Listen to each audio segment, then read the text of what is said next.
اعوذ باللہ السمیع العلیم من الشیطان الرجیم بسم اللہ الرحمن الرحیم نحمد و نصلی علی رسولہ الکریم اما بعد فإن خیر الحدیث کتاب اللہ وخیر الحدی حدی محمد صلی اللہ علیہ وسلم وشر الامور محدثاتها وکل محدثۃ بدعہ وکل بدعۃ ضلالہ وکل ضلالۃ فی النار۔ الحمدللہ، تمام تعریف اور کبریائی بڑائی اللہ رب العزت کے لیے ہے جو تمام جہانوں کا پالنے والا ہے، اور لاکھوں درود و سلام ہو تمام انبیاء کرام پر، اور خصوصاً ہمارے اور آپ کے آخری نبی محمد مصطفیٰ صلی اللہ علیہ وسلم پر۔ اللہ تعالیٰ کا شکر و احسان ہے، اللہ تعالیٰ ہمیں پھر سے ایک مرتبہ اپنی دینی محفل میں جمع ہو کر اس کی رحمتیں اور اس کی مغفرت لوٹنے اور اپنی گناہوں کی بخشش کرانے کا موقع عنایت فرمایا۔ تو آج ہمارا سلسلہ سورہ بقرہ کی آیت نمبر 40 سے شروع ہوگا انشاءاللہ۔ آپ تمام سے ادباً گزارش ہے کہ بغور سماعت فرمائیں، اور آپ میں سے کوئی ایک مختصر چھوٹے چھوٹے سوالات بنائیں تاکہ آخر میں اس کے بارے میں سوال کیا جائے، چاہے کوئی بھی بنا سکتے ہیں، یا ایک دوسرے کو میسج کر کر اطلاع بھی دے سکتے ہیں۔ مختصر سوالات آج ہی کے درس کے متعلق، ٹھیک ہے انشاءاللہ۔ اعوذ باللہ من الشیطان الرجیم بسم اللہ الرحمن الرحیم۔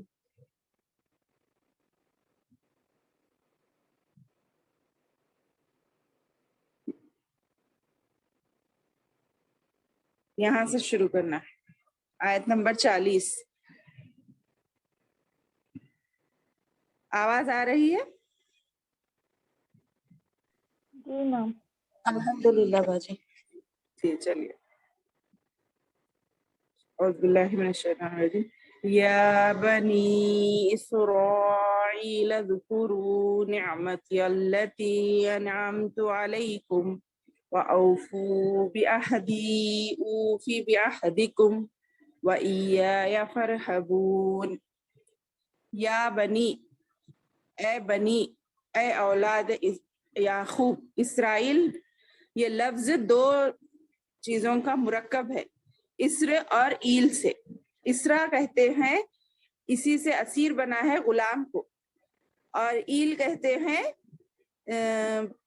اولاد کو، نہیں اللہ تعالیٰ کو، یعنی اللہ کا غلام۔ اے اولاد یعقوب، یہ نا یعقوب علیہ السلام کا لقب ہے۔ بنی اسرائیل کس کا لقب ہے؟ یعقوب علیہ السلام کا لقب ہے۔ کیونکہ ان کے 12 بیٹے تھے اور 12 قبیلے ان سے نکلے، اور انہی کی اولاد میں سے موسیٰ علیہ السلام آئے، اور ان کو توریت دی گئی، اور انہی کی نسبت سے یہودی کہا جاتا ہے ان لوگوں کو، کیونکہ وہ اہل کتاب تھے۔ اسی لیے یہاں سے تقریباً 10 رکوع تک بنی اسرائیل سے ہی مخاطب کر کے دین کی دعوت دی جا رہی ہے۔ اللہ تعالیٰ انہیں دین کے بارے میں رہنمائی کر رہا ہے۔ تو ہم اس کا لفظی ترجمہ اس طرح کریں گے، یا اے بنی اسرائیل اولاد یعقوب، اذکروا نعمتی، تم یاد کرو نعمتی، میری نعمت کو، التی جو، انعمت میں نے تم پر کیا ہے، میں نے تمہیں بخشی ہے، علیکم تم پر، اور اوفو پورا کرو، بعہدی میرے وعدے کو، 20 سے بولتے ہیں اصل تو، مگر یہ 7 کے معنی ہے۔ میرے وعدے کو پورا کرو، اوفی تو میں بھی پورا کروں گا، بعہدکم تمہارا وعدہ، یہ اللہ تعالیٰ کہہ رہے ہیں، وإیایا فارہبون اور مجھے سے ڈرو، فرہبون ڈرنا۔ تو اب اس کا آسان ترجمہ یہ ہے، اے بنی اسرائیل یعنی اولاد یعقوب، میری نعمت یاد کرو جو میں نے تمہیں بخشی ہے، اور پورا کرو میرا وعدہ، میں تمہارا وعدہ پورا کروں گا، اور مجھ ہی سے ڈرو۔ اس کا معنی، اس کی تفصیل میں یہ آیا ہے کہ یہ اسرائیل بمانے عبداللہ کے ہے، یعنی اللہ کا غلام، حضرت یعقوب علیہ السلام کا یہ لقب تھا. یہود کو بنو اسرائیل کہا جاتا ہے، یعنی یعقوب علیہ السلام کی اولاد، کیونکہ حضرت یعقوب علیہ السلام کے 12 بیٹے تھے جن سے ان کے 12 قبیلے بنے، اور ان میں بکثرت انبیاء اور رسول پیدا ہوئے. اور بنو اسرائیل میں ہی سے یہود ہوئے، جن کو عرب میں اس کی گزشتہ تاریخ اور علم و مذہب سے وابستگی کی وجہ سے خاص مقام حاصل تھا. جیسا کہ ہم اور آپ جانتے ہیں کہ بنی یہودیوں کو اللہ تعالیٰ نے بہت سے انعامات سے نوازا ہے، جیسا کہ من و سلوا کا اتارنا، ایک بادل ان کا سایہ کرنا، لکڑی مارنے سے چشمے پھوٹ نکلنا، اور مختلف انعامات اللہ تعالیٰ نے ان پر کیے ہیں اور بار بار کیے ہیں. تنبیہ بھی کی ہے، پھر معافی بھی دی ہے. تو اس لیے انہیں گزشتہ انعامات الہی کو یاد کروا کے کہا جا رہا ہے کہ تم میرا وہ عہد پورا کرو جو تم سے نبی آخر الزماں کی نبوت اور ان پر ایمان لانے کی بابت لیا گیا ہے. یعنی توریت میں آپ سب جانتے ہیں اس توریت اور انجیل اور دوسری آسمانی کتابوں میں ایک آخری نبی کے آنے کی اطلاع پہلے سے موجود تھی نا. تو وہی وعدہ جب ان کی کتابوں میں اللہ نے ان سے وعدہ لے لیا تھا کہ ایک آخری نبی آئے گا، تم ان پر ایمان لا کر ان کی لائی ہوئی شریعت پر عمل کرنا، تو وہ وعدہ کر چکے تھے. مگر بعد میں ان کے قبیلے میں سے نہیں آنے کی وجہ سے وہ انکار کر رہے تھے اور کافر ہو گئے، ورنہ وہ بھی مسلمان تھے، موسیٰ علیہ السلام کو مانتے تھے، توریت کو مانتے تھے. مگر بعد میں ان لوگوں نے تحریف کر ڈالی جس کی وجہ سے توریت میں تبدیلی آ گئی اور محمد صلی اللہ علیہ وسلم کا انکار کیا، جس کی وجہ سے وہ کافر کہلائے. مگر ان کی کتابوں میں ہمارے نبی محمد صلی اللہ علیہ وسلم کا ذکر بکثرت آیا ہے اور اتنی تاکیداً آیا ہے کہ ان کے بارے میں ان کو اتنا پختہ علم تھا، جیسا کہ آگے آ رہا ہے سورہ اعراف میں وغیرہ میں کہ وہ آئندہ آنے والا ہے نبی بول کر اتنی پکی بات معلوم تھی ان کو، جیسا کہ وہ یہ بات سے پہچانتے تھے جیسا اپنے اولادوں کو پہچانتے ہیں. اولاد کو کوئی بھی کتنی بھی بھیڑ میں رہو تو اپنی اولاد کو اپن پہچانتے نا، اسی طرح ایک بار تشبیہ دی گئی اللہ تعالیٰ نے کہ تم آپ کو معلوم تھا آخری نبی آنے والا ہے، جس طرح تم اپنی اولاد کو پہچانتے تھے اس بات سے بھی تم واقف تھے، مگر کبر اور بڑائی اور غرور کی بنا پر اور تمہارے قبیلے میں سے نہیں آیا بول کے تم نے انکار کر دیا، جس کی وجہ سے تم کافر بن گئے. تو اس طرح علم ہونے کے باوجود بھی انہوں نے ایمان نہیں لایا. تو اللہ تعالیٰ کہہ رہا ہے کہ تم اپنا وعدہ پورا کرو تو میں بھی تم کو تمہارا وعدہ میں اپنا وعدہ پورا کروں گا، یعنی اپنا عہد پورا کروں گا. تم سے وہ بوجھ اتار دوں گا جو تمہاری غلطیوں اور کوتاہیوں کی وجہ سے بطور سزا تم پر لاد دیے گئے تھے، اور تمہیں دوبارہ عروج عطا کروں گا. اور مجھ سے ہی ڈرو کہ میں تمہیں مسلسل اس ذلت سے مبتلا جو ہے اس سے نکال سکتا ہوں جس میں تم مبتلا ہو اور تمہارے آباء و اجداد بھی مبتلا رہے. تو یہ اس کی تفسیر تھی کہ بنی اسرائیل سے اللہ تعالیٰ اپنے وعدے کو یاد دلا رہا ہے اور اس کو پورا کرنے کا عہد بتا رہا ہے اور اللہ سے ہی ڈرنے کا حکم دے رہا ہے. پھر آگے کیا فرما رہے اللہ تعالیٰ؟ وَآمِنُوا بِمَا أَنزَلْتُ مُصَدِّقًا لِمَا مَعَكُمْ وَلَا تَكُونُوا أَوَّلَ كَافِرٍ بِهِ وَلَا تَشْتَرُوا بِآيَاتِي ثَمَنًا قَلِيلًا وَإِيَّايَ فَاتَّقُونِ. اور آمینو ایمان لاؤ، بما اس پر جو انزلتو میں نے نازل کیا ہے، مصدقا لما تصدیق کرنے والے بن کر، لما معکم اس چیز کی، معکم تمہارے پاس ہے، یعنی وہ کتابیں جو تمہارے پاس بھی ہے اس میں جو ذکر آیا ہے اس چیز کی تم تصدیق کرو.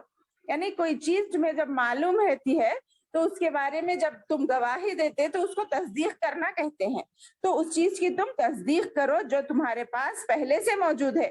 ولا تکونو، ولا اور نہ ہو جاؤ، تکونو ہو جاؤ، اب ولا پہلے سے کافر، انکار کرنے والے بھی اس کا، یعنی اس سے مراد کی قرآن بھی لے سکتے اور اس سے مراد نبی کریم صلی اللہ علیہ وسلم بھی لے سکتے.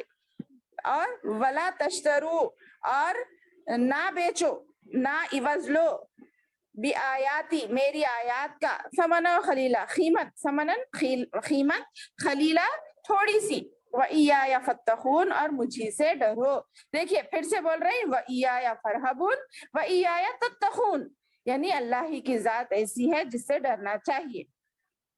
اس کا ترجمہ دیکھیے، اور اس پر ایمان لاؤ جو میں نے نازل کیا ہے، اس کی تصدیق کرنے والا جو تمہارے پاس ہے، اور اس سے پہلے کہ کافر نہ ہو جاؤ اور میری آیات کے عوض تھوڑی قیمت نہ لو اور مجھے سے ڈرو. بیہی کی ضمیر میں نے کہا تھا نا قرآن کی طرف ہے، اس کا اشارہ کون سا؟ اولا کافر بیہی میں جو ضمیر ہے وہ کدھر لوٹ رہی ہے؟ نبی کریم صلی اللہ علیہ وسلم کی طرف بھی، یا نہیں تو قرآن کی طرف. دونوں ترجمہ کرنے سے صحیح ہوگا، دونوں ہی قول صحیح ہیں کیونکہ دونوں آپس میں لازم اور ملزوم ہیں.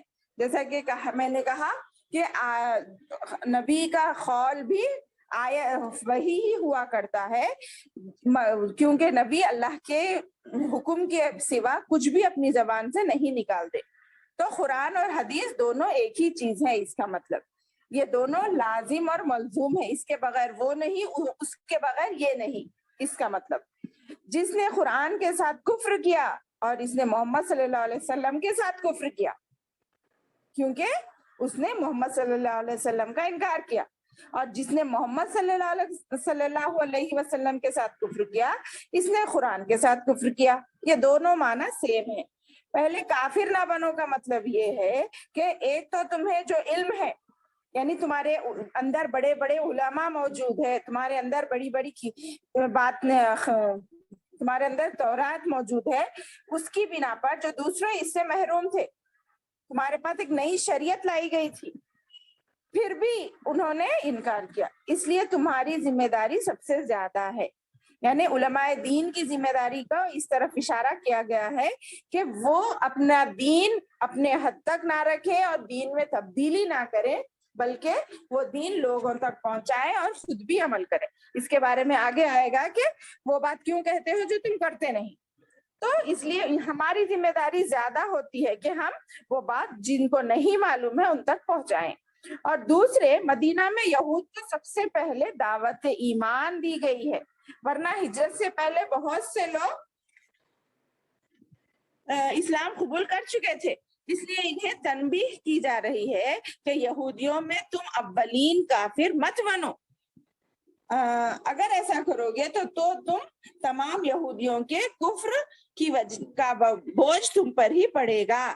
یعنی یہ جو انکار کر رہے ہیں، تم اللہ کے نبی کو نہیں مان رہے اور اس کی لائی ہوئی شریعت پر عمل نہیں کر رہے، اس کا بوجھ تم پر ہی پڑے گا.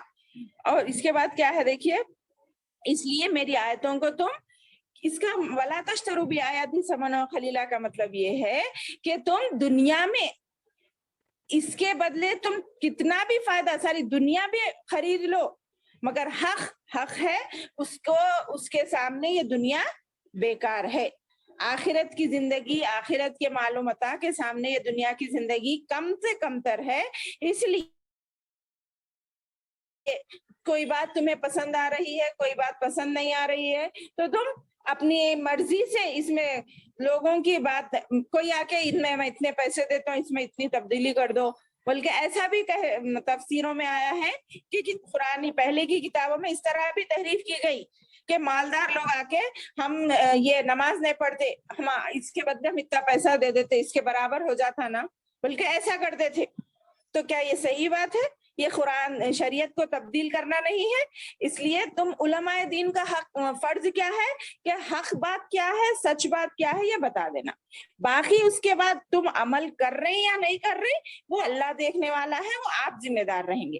مگر جس کے پاس علم ہے، چاہے وہ اپنی علم کو کسی طریقے سے بھی صحیح، مختصر انداز میں ہی صحیح، مگر ٹوٹے پھوٹے الفاظ میں ہی صحیح، مگر دین کو پہنچا دینا اس کا حق ہے.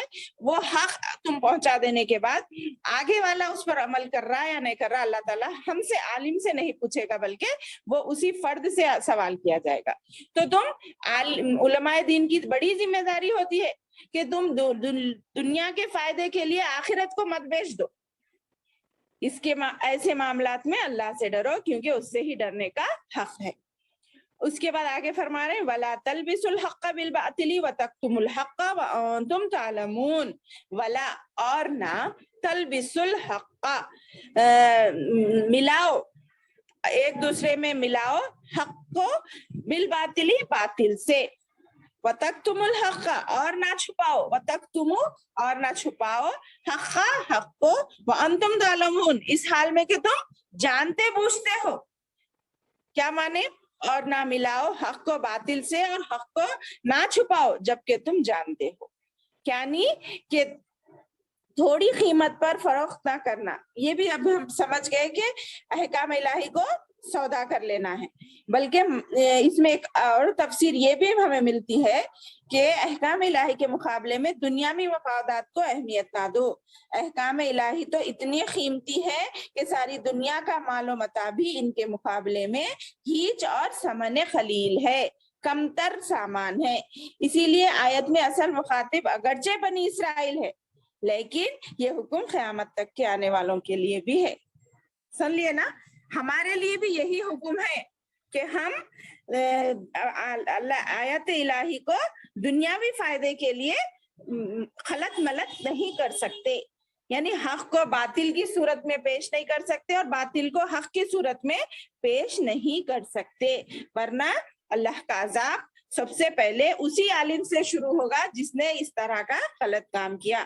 نعوذ باللہ من ذالک، اللہ ہم تمام کی حفاظت فرمائے ان چیزوں سے۔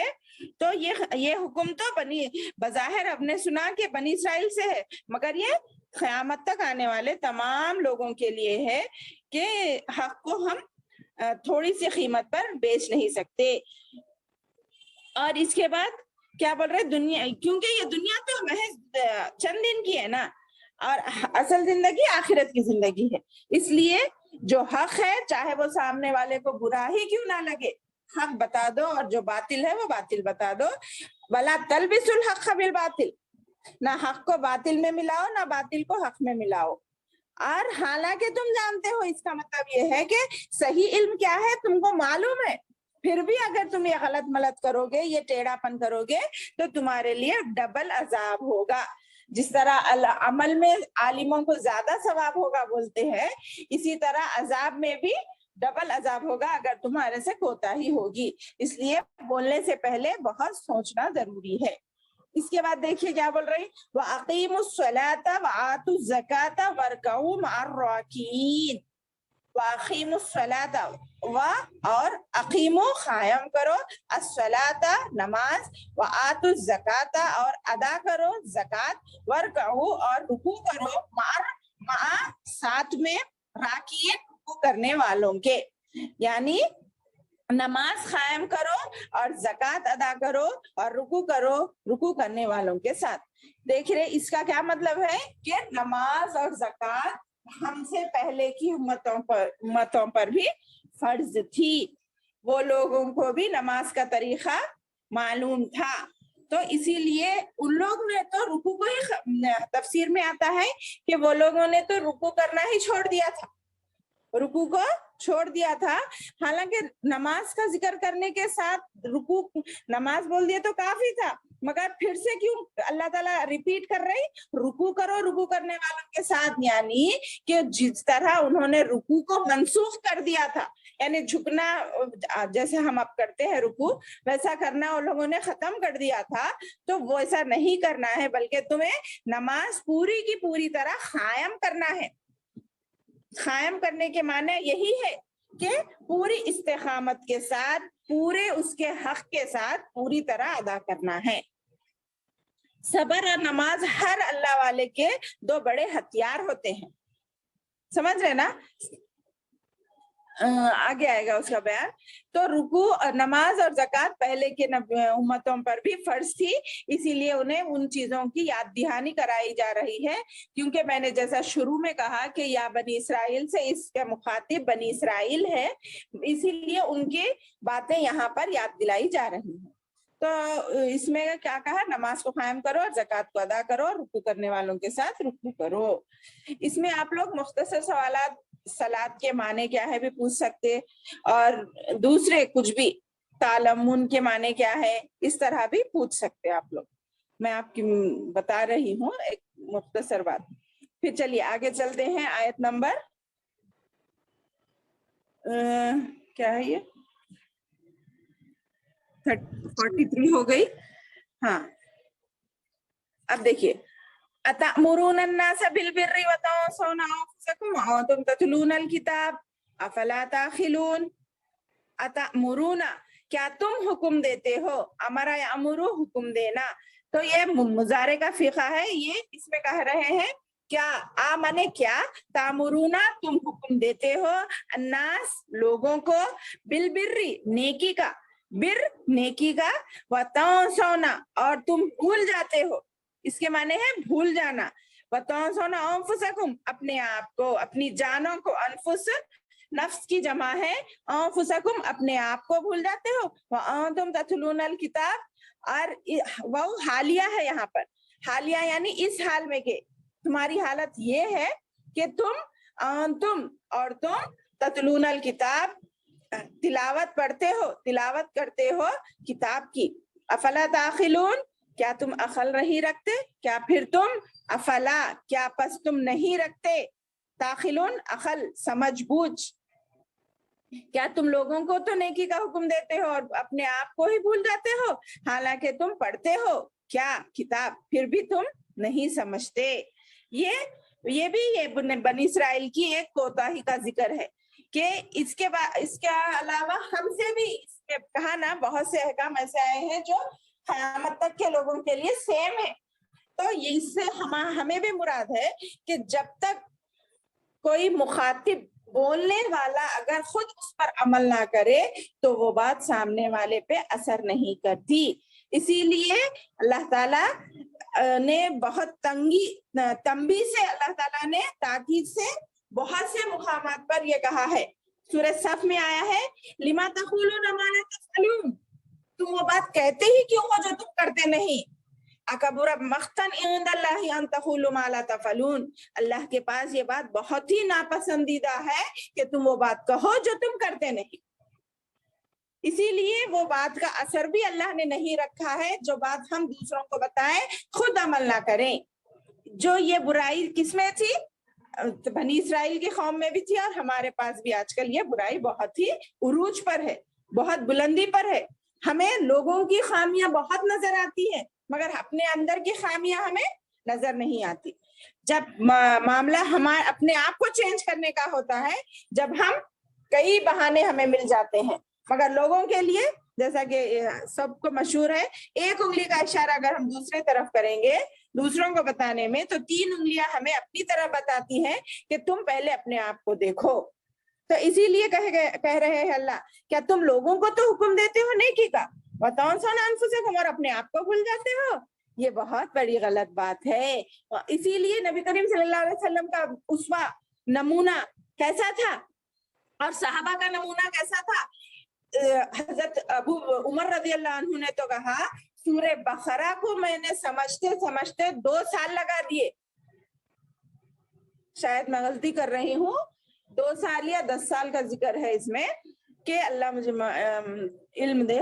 تو یعنی کیا پڑھنے کے واسطے 2 سال لگے ان کو نہیں بلکہ اس کی ایک ایک آیت پر اپنے اوپر لاگو کرنے کے لیے کہا انہوں نے کہ سورہ بقرہ کتنی بڑی سورت ہے اس کو انہوں نے 2 سال یا 10 سال کچھ ہے ذکر میں بھول گئی معافی چاہتی ہوں تو اس پہ عمل کرنے کے لیے انہوں نے لگائے. کیا ہم آج کل سنتے ہیں کچھ بھی سنو یہ ہمارے سے مخاطب نہیں ہے سمجھ رہے. حالانکہ ہر آیت کے بارے میں صحابہ کا یہ فعل تھا کہ کہیں یہ بات مجھ سے ہی تو نہیں کہی جا رہی ہے. اللہ تعالیٰ کا یہ حکم کیا میرے لیے ہی نازل ہوا ہے اس طرح سوچتے تھے. اور آج ہم ان کے برخلاف ہم تو ایسے نہیں ہیں بلکہ شیطان ہمیں بہکاوے ڈال دیتا ہے. تو اس غفلت سے ہمیں اپنے آپ کو نکالنا ہے کہ اللہ ہمیں اس بات جتنی بھی علم ہمارے پاس ہے اس پر عمل کرنے والا بنائے جس کی بہترین بہترین بہترین مثال مددگار بہترین دوست ہمارا صبر اور نماز ہے. دیکھیے کہ یہ باتیں بتاتے ہوئے اللہ تعالیٰ کیا بول رہی غلطیاں ہوتی ہے نا تو تم اپنی غلطیوں کو مٹانا چاہتے ہو تو تم کس چیز سے مدد حاصل کرو پہلے جو بھی تکلیف تم پر آئے اس سے صبر کرو, پھر نماز پڑھو. نماز میری بہنوں کبھی بھی معاف نہیں ہے ہمارے لیے. کون سا بھی حکم, کچھ سفر میں ہے یا کچھ تکلیف ہے وغیرہ ہے تو ہمیں اس میں کچھ ترمیم کی گئی, مگر نماز کبھی بھی معاف نہیں ہوئی. بیماری کی حالت میں بھی نماز معاف نہیں ہے, جنگ کی حالت میں بھی نماز معاف نہیں ہے. تو کیونکہ نماز ہی ایک واحد ایسا ذریعہ ہے جس سے ہم ڈائریکٹ اللہ سے جڑ سکتے, کیونکہ یہ اللہ اور بندے کے درمیان ایک کنورزیشن ہے, بات چیت ہے.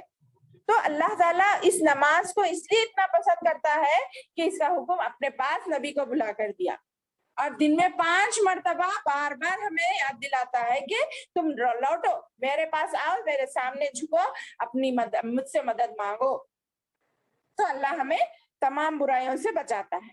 تو نماز کو تو ہمیں کبھی بھی ترک کرنا نہیں چاہیے انشاءاللہ.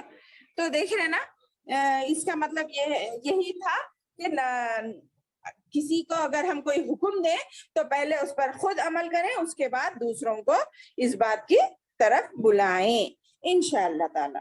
اس کے بعد کیا کہہ رہے ہیں, افلا تعقلون, کیونکہ عقل مند لوگ یہ بات سمجھتے ہیں نا, بے وقوف ہے تو کچھ بھی بات لڑائی جھگڑا کر کے کچھ بھی ناسمجھی میں بول دیتے, مگر عقل مند لوگ اس بات کو سمجھتے ہیں. عقل بھی اس بات کی گواہی دیتی ہے کہ جو بات ہم نہیں کرتے دوسروں کو بولنے کا حق بھی ہم نہیں رکھتے, اسی لیے اللہ تعالیٰ نے عقل کی بات لائی ہے. افلا تعقلون, پھر اللہ ہی سوال کر رہے, کیا تم عقل نہیں رکھتے؟ عقل کے معنی سمجھنا ہے, سوچنا ہے, غور و فکر کرنا ہے, تدبر کرنا ہے. تو تم اپنے آپ میں ہی غور کرو کہ تم کتنے پانی میں ہو, کتنے حق پر ہو, کتنے عمل پر ہو. پھر آگے فرما رہا ہے وَاسْتَعِينُوا بِالصَّبْرِ وَالصَّلَاةِ وَإِنَّهَا لَكَبِيرَةٌ إِلَّا عَلَى الْخَاشِعِينَ, اور وَاسْتَعِينُوا, اور تم مدد حاصل کرو, بِالصَّبْرِ, صبر سے, وَالصَّلَاةِ, اور نماز سے, وَإِنَّهَا, اور انہا, بے شک وہ, تاکیدن ہے یہاں پر, وہ بھی کہہ سکتے ہیں لکبیرۃ, بڑی دشوار ہوتی ہے, مگر کس پر, سوائے ان لوگوں پر جو اللہ سے ڈرتے ہیں. دشوار تو جو اس کو بوجھ سمجھتا ہے اس پہ ہوتی ہے, مگر دشوار نہیں ہوتی ہے وہ صرف العاجزی اختیار کرنے والوں کے لیے. کیا مطلب, کیا پھر تم سمجھتے ہو, تم مدد حاصل کرو صبر اور نماز سے, اور وہ بڑی دشوار ہے عام لوگوں پر, مگر عاجزی کرنے والوں پر یہ دشوار نہیں ہے. کیا مطلب اس کا, نماز کی پابندی, صبر اور نماز ہر اللہ والے کے لیے 2 بڑے ہتھیار ہیں. دیکھیے اس کی ایک تفسیر یہ بھی ہے, صبر اور نماز ہر اللہ والے کے لیے, اللہ والے بول رہی یعنی اللہ کو جو پسند کرتا وہ اللہ والا ہو جاتا, اور اللہ والے کو اللہ کے احکام بوجھ اور بھاری نظر نہیں آتے. تو نماز اور صبر 2 بہت بڑے ہتھیار ہے. نماز کے ذریعے سے ایک مومن کا رابطہ اور تعلق اللہ تعالیٰ سے استوار ہوتا ہے, جس سے اسے اللہ تعالیٰ کی تائید اور نصرت حاصل ہوتی ہے. پہلے تو صبر کرو, بولے باولا بچانا کسی بھی مصیبت پہ یہ کم جہالت کی نشانی ہے, بلکہ صبر, سب میں پہلے صبر, اس کے بعد نماز. صبر کے ذریعے سے کردار کی پختگی معلوم ہوتی ہے, آپ کتنے اپنے آپ پہ کنٹرول کرنے والے ہیں, سیلف کانفیڈنس کتنا ہے آپ کے اندر, یہ بھی معلوم ہوتا ہے, اور دین میں استقامت حاصل ہوتی ہے. یعنی فوری بغیر رکے جواب دینے میں, بغیر رکے لڑائی جھگڑا کرنے میں انسان کی عزت نہیں باقی رہتی, وہ اس کے وقار کم ہو جاتا ہے, اس کا دبدبا کم ہو جاتا ہے. اگرچہ کم بولنے والوں سے لوگ ڈرتے ہیں, دیکھیے عام طور پر بھی بہت زیادہ بولنے والے سے لوگ بیزار ہوتے, مگر کم بولنے والے اور کھری بات کرنے والوں سے لوگ بات کرنے سے بھی ذرا گھبراتے. کیوں, کہاں ہمارے سے کون سی غلطی ہوتی کہ اور سامنے والا پکڑ لیتا کہ بولے جیسا. یہ روب اور دبدبا ہوتا ہے صبر والوں کے پاس, کیونکہ بولے نا یہ مومن کے ہتھیار ہے. اسی طرح حدیث میں آتا ہے کیا کہ صحیح ابھی سنن ابن ابی داؤد کی حدیث ہے یہ, کہ نبی کریم صلی اللہ علیہ وسلم نے فرمایا جب بھی کوئی شدید معاملہ پیش آتا ہے آپ فوراً کون؟ نبی کریم صلی اللہ علیہ وسلم آپ فوراً نماز کا اہتمام فرماتے تھے. اللہ کے رسول کے زمانے میں آپ پر جب بھی کوئی نئی مصیبت یا پریشانی یا تکلیف یا کچھ بھی پہنچتی تھی، آپ کا پہلا کام کیا ہوتا تھا؟ نماز پڑھنا. یہ فرض نماز کی بات نہیں بول رہی، یہ نفل نمازوں کی بات کر رہی. فرض تو لازم ہے، اس کے لیے کوئی چھوٹ نہیں ہے، بلکہ یہ نفل نمازوں کے بارے میں کہا جا رہا ہے کہ اس سے تم مدد حاصل کرو، تمہاری ہر مشکل کا حل اللہ تمہارے لیے عطا کر دے گا. کیونکہ یہ نبی کا بھی طریقہ ہے. نبی کریم صلی اللہ علیہ وسلم جب بھی کوئی شدید معاملہ یا تکلیف یا مصیبت پیش آتی تو آپ فوراً نماز کا اہتمام فرماتے تھے. اس کے بارے میں آگے سورہ عنکبوت میں بھی آئے گا انشاءاللہ. کیونکہ نماز کی پابندی عام لوگوں کے لیے گناہ ہے. بولی نا، عام جو صرف نام کے مسلمان ہوتے ہیں نا، ان کے لیے مشکل دکھتی. گرا یعنی مشکل، پریشانی. لیکن خشوع و خضوع، اللہ خشوع شین کے ساتھ، خے شین و عین خشوع کہتے ہیں، اور خے ضاد و عین خضوع کہتے ہیں. خشوع کے معنی ہے اللہ سے ڈرنا، خضوع عاجزی اختیار کرنا. تو یہ دونوں خشوع جس کے اندر اللہ کا ڈر ہو اور وہ عاجزی اختیار کرنا چاہتا ہے، وہ دونوں کے لیے نماز آسان ہے اور اطمینان اور راحت کا باعث ہے. اس کو نماز میں ہی راحت محسوس ہوتی ہے، اطمینان حاصل ہوتا ہے اور اپنے پریشانیوں کی مشکل کا حل نظر آتا ہے. تو یہ وہ کون لوگ ہیں؟ وہ لوگ ہیں جو قیامت پر پورا یقین رکھتے ہیں، کیونکہ انہیں آخرت کی فکر ہوتی ہے. بلکہ دنیا میں نماز پڑھ رہے ہیں، آخرت میں نماز پڑھنا نہیں ہے ہمارا، بس دنیا کے حد تک ہی ہے نا. تو یہ اللہ سے ڈرنے والوں کو ہی، قیامت کی فکر رکھنے والوں کو ہی آسان نظر آتی ہے نماز. اس کے علاوہ جو نام کے مسلمان ہوتے ہیں ان کے لیے چھوٹا سا چھوٹا عمل بھی بہت بھاری لگتا ہے. گویا قیامت پر یقین اعمال خیر کو آسان کر دیتا ہے. صحیح ہے نا؟ قیامت پر یقین آخرت کے اعمال خیر کو آسان کر دیتا ہے. ارے یا تھوڑی دیر پڑھوں گی تو آخرت میں میرے کو بہت ٹائم، بہت زیادہ کئی گنا ثواب ملے گا، یہ سوچ ہوتی نا. جیسا کہ ایک نماز کو ترک کرنا کیا ہے، ظہر کی ترک کریں آپ، ظہر سے لے کے عصر تک آپ کو عذاب میں مبتلا رکھتے، پھر عصر سے لے کے عصر پڑھ لیے تو عذاب روک دیا جاتا، پھر عصر نہیں پڑھے تو پھر عذاب کنٹینیو مغرب تک چلتا، پھر نماز پڑھے عذاب روک دیا جاتا. اس طرح یہ زیادہ لمبا ہے دکھ رہا نا ہما کو، مگر نماز بہت سے بہت 5 سے 10 منٹ ہے. 10 منٹ سے زیادہ کوئی نماز پڑھتے بہنوں میری؟ سوچئے. مگر وہ 10 منٹ اللہ کے سامنے پورے کے پورے اس کے احکام اور ضوابط کے ساتھ، اصولوں کے ساتھ پڑھنا ہمارے لیے محال ہے، اور جس کے کوتاہی سے ہم آخرت میں گناہ مول لیتے. تو اس لیے قیامت پر یقین اعمال خیر کو آسان کر دیتا ہے، اور آخرت سے بے فکری انسان کو بے عمل اور بد عمل بنا دیتی ہے. سمجھ رہے؟ قیامت سے بے فکری، آخرت سے بے فکری. ارے کیا کون بولتے معلوم؟ یہ دیکھیں گے وہاں کون دیکھنے گیا، آخرت میں دیکھیں گے اللہ تعالیٰ معاف کر دیتے. نہیں، اللہ تعالیٰ انصاف پسند ہے، عادل ہے. اللہ تعالیٰ انصاف کر دے. دنیا میں ڈھیل دے رہے ہیں، یہاں پہ ایک نماز چھوڑتے ہی ہمیں کرنٹ شاٹ نہیں لگ رہا، فوری ہمیں چھڑی نہیں پڑ رہی، کیونکہ ڈھیل دے رہے ہیں یہاں پر. مگر آخرت میں وَمَن يَعْمَلْ مِثْقَالَ ذَرَّةٍ خَيْرًا يَرَهُ وَمَن يَعْمَلْ مِثْقَالَ ذَرَّةٍ شَرًّا يَرَهُ ہوگا. تو اس لیے بال برابر. ارے ذرے کس کو بولتے معلوم؟ ایک عالم نے تو یہ کہا، جو ہم دھوپ میں اپنے گھر میں نظر آتے، دیکھیے ذرے کی تعریف کی ہے ایک عالم نے کہ ذرے اس کو کہا جاتا ہے. دیکھیے گھر میں اگر کہیں سوراخ ہے یا دھوپ کھڑکی سے ہی اندر آ رہی ہے تو ہمیں جو کبھی غور کیا ہوگا کہ وہ دھوپ میں کچھ اڑتا ہوا محسوس ہوتا ہے، چھوٹے بالکل، اس کی کوانٹٹی کیا بولتے اس کا وزن بھی نہیں کر سکتے. مگر اللہ کے پاس ہے اس کا وزن کرنے والا ترازو. اللہ کے پاس وہ ترازو بھی ہے، اللہ وہاں پر اس کا بھی وزن کر کے بتائے گا. اسی لیے اتنا سا چھوٹا ذرے کی مثال دی گئی ہے، وہ عمل بھی اللہ تعالیٰ تمہارا دیکھ رہا ہے.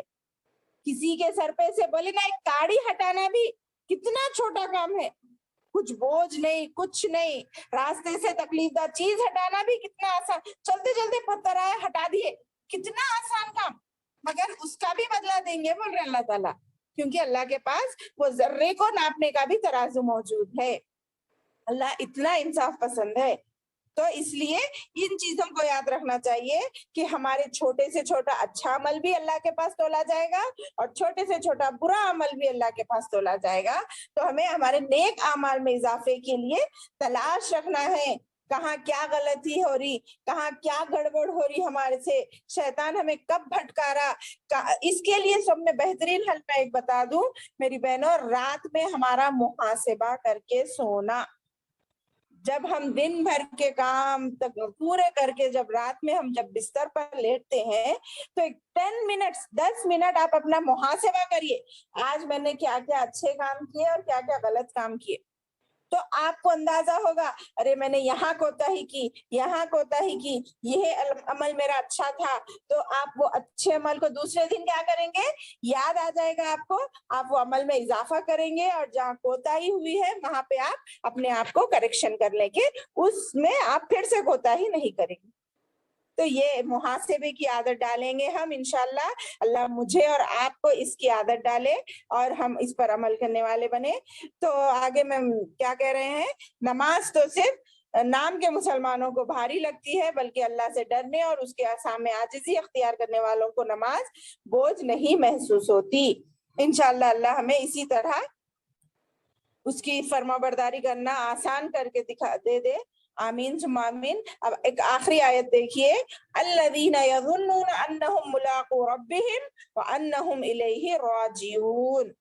پھر آگے فرما رہے وہی لوگ، کیا الذین وہ لوگ جو یظنون یقین رکھتے ہیں، گمان کرتے ہیں، انہم کہ وہ ملاقو روبرو ہونے والے ہیں. ایک معنی ملاقات کرنے والے ہیں، دوسرا معنی یہ بھی بول سکتے وہ بھی بول سکتے ربہم اپنے رب سے، وانہم اور وہ الیہ اس کی طرف راجعون لوٹنے والے ہیں. کیا مطلب، 3 صفتیں بتائی گئی ہے میری بہنوں، غور کریے.